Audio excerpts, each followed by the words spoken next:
Hello friends, welcome. हमारा chemistry का crash course complete हो गया है और आज हम शुरू करने जा रहे हैं बायोलॉजी यानी जीव विज्ञान। तो चलिए पहले जान लेते हैं कि बायोलॉजी यानी जीव विज्ञान होता क्या है।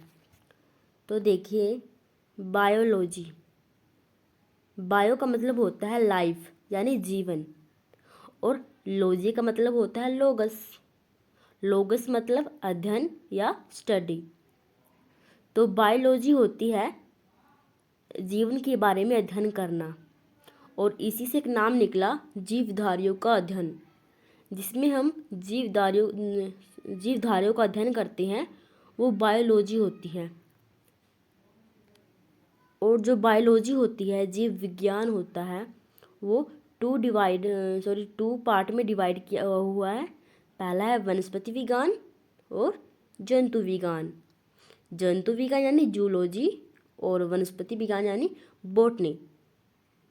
और अब बात आती है कि किसने जंतु विज्ञान यानी और वनस्पति विज्ञान की खोज की। तो जंतु विज्ञान की खोज की थी अरस्तु ने। किसने? अरस्तु ने। और बॉटनी की खोज करता है थियोफ्रास्टस ने। थियोफ्रास्टस।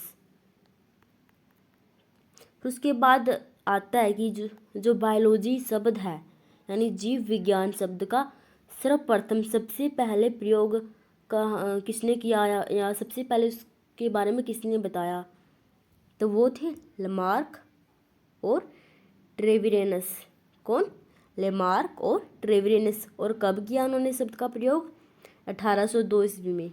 1802 में लेमार्क और ट्रेविरेनस ने पहली बार जीव विज्ञान शब्द का प्रयोग किया। उसके बाद फिर क्या? उसके बाद एक और नए साइंटिस्ट आए जिनका नाम था कैरोलस लिनियस। Carolus Linnaeus. उन्होंने अपनी पुस्तक सिस्टमा नेचुरा नामक एक पुस्तक में जो बायोलॉजी थी, जीव विज्ञान था, उसको 2 किंगडम में डिवाइड कर दिया। 2 जगतों में उसको डिवाइड कर दिया अपनी बुक को। और कौन से थे वो 2 जगत, दो किंगडम? वो थे पादप जगत और जंतु जगत। पादप जगत यानी प्लांट, जिसमें हम सभी प्लांट्स, वनस्पति, सभी प्लांट्स, पौधों के बारे में जानेंगे। और जंतु जगत यानी एनिमल्स, जिसमें हम सभी जंतुओं के बारे में, जीवधारियों के बारे में जानेंगे। तो उसके बाद और जो लिनियस है उसको ही आधुनिक वर्गीकरण का पिता कहते हैं। उसके बाद फिर एक और साइंटिस्ट आए। तो यहाँ पर अलग अलग साइंटिस्ट आते रहे और उसको जो बायोलॉजी है उसको मॉडिफाई करते रहे। उसी प्रकार हिटकर आया। हिटकर ने क्या किया? हिटकर ने 1969 में इसे बाद में 5 जगत प्रणाली में वर्गीकरण कर दिया। कितनी जगत प्रणाली? 5 जगत प्रणाली में उसका वर्गीकरण कर दिया। वो प्रणाली कौन सी थी? पहले मोनोरा जगत, प्रोटिस्टा, पादप, कवक और जंतु। किंगडम मोनेरा, प्रोटिस्टा, प्लांटिया, फंगी और एनिमल। इन 5 जगतों में हिटकर ने इसका वर्गीकरण कर दिया। तो आपको ध्यान में रखना है कि सबसे पहले जो बायोलॉजी है वो 2 कैटेगरीज में डिवाइड थी। जंतु विज्ञान यानी जूलॉजी और वनस्पति विज्ञान बॉटनी। फिर उसके बाद क्या हुआ? उसके बाद लेमार्क ने और ट्रेविरेनस ने पहली बार इस शब्द का प्रयोग किया। कब किया? 1802 में इस शब्द का पहली बार प्रयोग किया गया, लेमार्क और ट्रेविरेनस ने। फिर कैरोलस लिनियस आए, जिन्होंने अपनी जो पुस्तक थी सिस्टम नेचुरा में उसको 2 जगतों में, 2 किंगडम में डिवाइड कर दिया। पादप जगत, जंतु जगत। पादप जगत में हम प्लांट्स के बारे में पढ़ेंगे और जंतु जगत में हम एनिमल्स के बारे में जानेंगे। और जो कैरोलस है उसे ही आधुनिक वर्गीकरण का पिता कहते हैं। फिर इसके बाद हिटकर आया। हिटकर ने क्या किया? हिटकर ने इसे 5 जगत प्रणाली में डिवाइड कर दिया। मोनेरा जगत, प्रोटिस्टा, पादप, कवक और जंतु में। चलिए अब आगे बढ़ते हैं।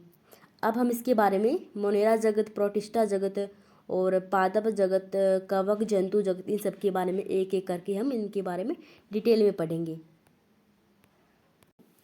सबसे पहले आता है मोनेरा जगत। मोनेरा जगत, इस जगत में प्रोकैरियोटिव जीव अर्थात जीवाणु, साइनोबैक्टीरिया और आर्कीबैक्टीरिया शामिल हैं। तो यहाँ पर प्रोकैरियोटिव का मतलब होता है जो अविकसित होते हैं, जिनमें कोई केंद्रक नहीं होता। और इसमें कौन से जीव शामिल हैं? बैक्टीरिया होते हैं और साइनोबैक्टीरिया और आर्कीबैक्टीरिया इनमें शामिल होता है। और उसका एग्जाम्पल क्या होता है मोनेरा जगत का? Blue green algae. आपने देखा होगा जो तालाब वगैरह होते हैं उनके ऊपर ग्रीन ग्रीन होता है, उसे हम ब्लू ग्रीन एल्गी कहते हैं। तालाब के ऊपर होता है जो हरी हरी होती है, या फिर जंगलों में जो एनिमल्स होते हैं उनके ऊपर हरी हरी लगी होती है, वो होती है एल्गी। उसके बाद आता है प्रोटिस्टा। प्रोटिस्टा, इस जगत में एक कोशिकीय यूकैरियोटिव जीव शामिल है। मोनीरा में क्या था? मोनीरा में प्रोकैरियोटिव यानी अविकसित, जिनमें केंद्रक या न्यूक्लियस नहीं होता, वो जीव शामिल थे। लेकिन प्रोटिस्टा में क्या है? प्रोटिस्टा में यूकैरियोटिव यानी जो विकसित होती हैं, जिनमें एक कोशिका होती है। एक कोशिका होती है तो विकसित होते हैं वो जीव शामिल हैं। पादप व जंतु के बीच स्थित यूग्लिना इसी जगत में शामिल है। तो आपको इस बात से कंफ्यूज होने की कोई जरूरत नहीं है। यूग्लिना क्या होता है? यूग्लिना एक बैक्टीरिया टाइप ही होता है कुछ, जो पादप और जंतु के बीच होता है। यूग्लिना बैक्टीरिया टाइप होता है और इसी जगत में शामिल है। इसमें न्यूक्लियस प्रेजेंट होता है, न्यूक्लियस होता है और विकसित होते हैं ये, और सूर्य के प्रकाश से विकसित हो जाते हैं, और सूर्य के प्रकाश के कारण ही वे विकसित हो जाते हैं। और उसके एग्जाम्पल कौन से होते हैं? प्रोटोजोआ है, अमीबा, यूग्लिना, पैरामीशियम, ये सभी इसके एग्जाम्पल हैं प्रोटिस्टा के। आपने पढ़ा भी होगा प्रीवियस क्लासेस में। प्रोटोजोआ, अमीबा, यूग्लिना, ये सभी बहुत ही छोटे होते हैं, एक कोशिकीय हैं यानी बहुत ही ज़्यादा छोटी हैं। इनको हम ऐसे खुली आंखों से नहीं देख सकते, इनको माइक्रोस्कोप की हेल्प से देखा जाता है। क्योंकि बहुत ही छोटे होते हैं, एक कोशिकीय यानी विकसित होते हैं। तो आपको ध्यान में रखना है। मोनेरा क्या होता है? मोनेरा में क्या था? मोनेरा में प्रोकैरियोटिव यानी विकसित होते हैं, जो विकसित होते हैं वो शामिल थे, जिनमें बैक्टीरिया, साइनोबैक्टीरिया और आर्कीबैक्टीरिया शामिल थे। लेकिन प्रोटिस्टा में क्या है? प्रोटिस्टा में विकसित हैं और यूकैरियोटिव हैं, न्यूक्लियस प्रेजेंट होता है, सूर्य के प्रकाश से विकसित हो जाते हैं। और प्रोटोजोआ, अमीबा, यूग्लिना, पैरामीशियम इसके एग्जाम्पल्स हैं, और इसमें यूग्लिना होता है। तो चलिए अब आगे बढ़ते हैं। अब आता है पादप। प्लांटिया, इस जगत में शैवाल व बहुकोशिकीय हरे पौधे शामिल हैं। तो इस जो ये जगत है पादप जगत, इसमें हम हरे पौधे यानी जो जिसकी कोशिकाएं होती हैं, बहुकोशिकीय होती हैं, उनके बारे में पढ़ेंगे। और जिसके एग्जाम्पल क्या होते हैं? शैवाल होते हैं, और पुष्पीय तथा अपुष्पीय मोस क्या होता है? मोस छोटे छोटे पौधे होते हैं मोस के। और एल्गी वही जो ग्रीन ग्रीन होती है उस टाइप की, वो इसके एग्जाम्पल्स हैं। तो जो पादप जगत है इसमें हम शैवाल और बहुकोशिकीय हरे पौधे होते हैं, जो उनके बारे में ही पढ़ेंगे। उसके बाद आता है फंगी यानी कवक। फंगी, तो चलिए इसके बारे में जानते हैं। इसमें परजीवी तथा मृत पदार्थों पर भोजन के लिए निर्भर जीव शामिल हैं। तो फंगी कवक यानी इसमें क्या होता है? इसमें भी यूकैरियोटिव होते हैं ये। इनमें जो यूकैरियोटिव होते हैं मतलब कि एक कोशिकीय होती हैं, इनमें एक कोशिका होती है। और यहाँ पर परजीवी का क्या मतलब है? परजीवी क्या होते हैं? परजीवी वे होते हैं जिस पौधे पर रहते हैं उसी से वो पोषक पदार्थ प्राप्त करती हैं। कई बार क्या होता है, कुछ हमारे पेट में अगर कुछ परजीवी, कुछ ऐसे परजीवी वो चले जाए तो वो हमारे पेट में ही रहकर खाने से अपना खाना प्राप्त कर लेते हैं। जैसे आपने देखा होगा अचार होता है, अचार पर लग जाती है फंगी, तो वो जहाँ रहते हैं वहीं से अपना जो पोषक पदार्थ प्राप्त कर लेते हैं। तो इसमें कौन से जीव शामिल है? जो परजीवी है या फिर मृत पदार्थों से वो भोजन के लिए निर्भर रहते हैं। जो जीव मृत पदार्थों पर भोजन के लिए निर्भर रहते हैं वो उन्हें फंगी कहते हैं। और इनकी कोशिका भित्ति काइटिन से बनी होती है। ये बहुत ही मोस्ट इम्पोर्टेंट बात है कि जो इनकी कोशिका भित्ति होती है वो काइटिन की बनी होती है। तब यहाँ पर आते ही कोशिका भित्ति क्या होती है? कोशिका भित्ति होती है कोशिका के अंदर एक और कोशिका होती है जिसे हम कोशिका भित्ति कहते हैं। इसके बारे में हम आगे पढ़ेंगे, फिलहाल की इतना ही काफ़ी है कि कोशिका के अंदर कोशिका भित्ति होती है जो कि काइटिन से बनी होती है। किससे बनी होती है? काइटिन से बनी होती है। और इसके एग्जाम्पल क्या होते हैं? यीस्ट, मशरूम, दीमक आदि इसके एग्जाम्पल हैं।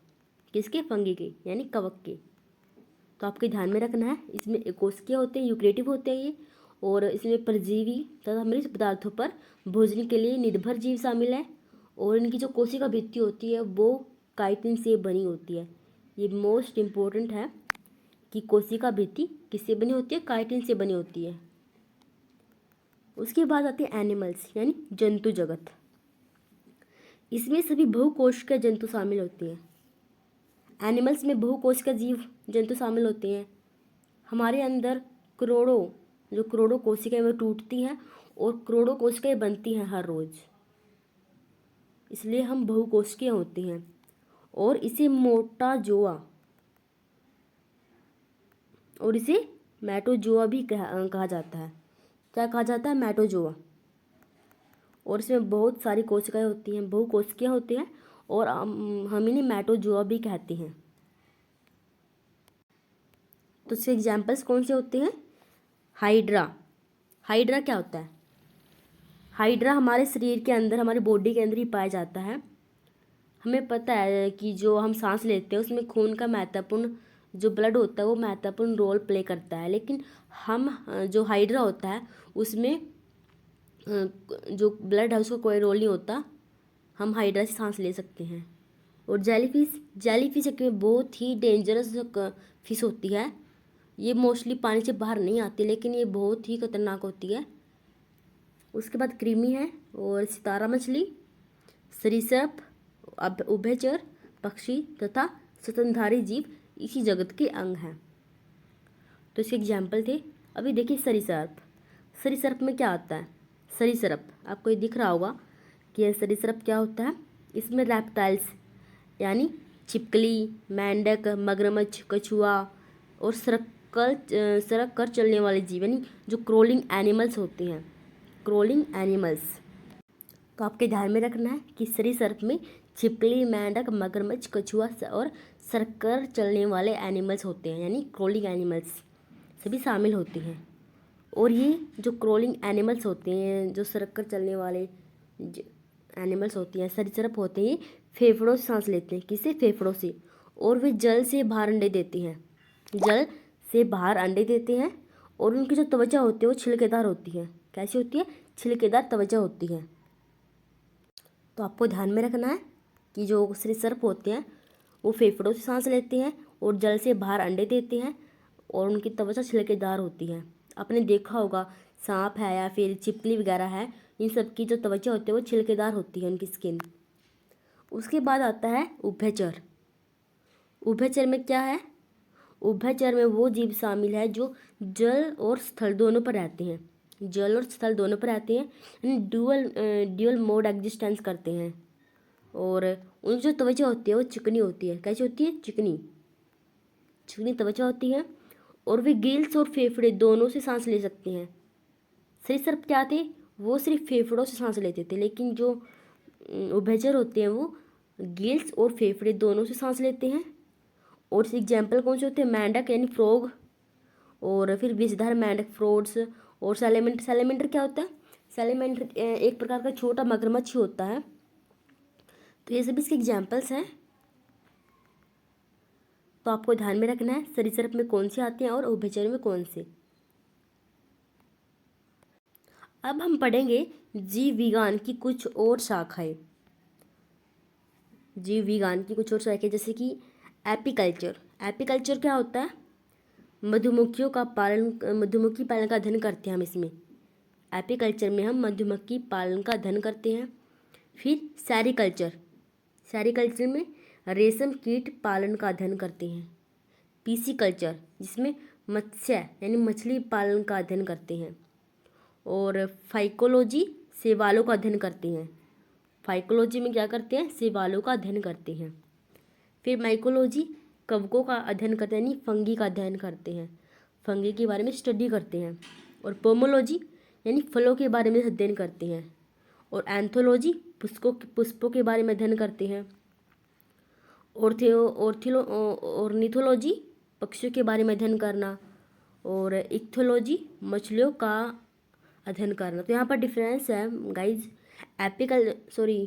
जो पीसी कल्चर था उसमें हम मछली पालन का अध्ययन करते हैं, लेकिन इक्थोलॉजी में हम मछलियों का अध्ययन करते हैं।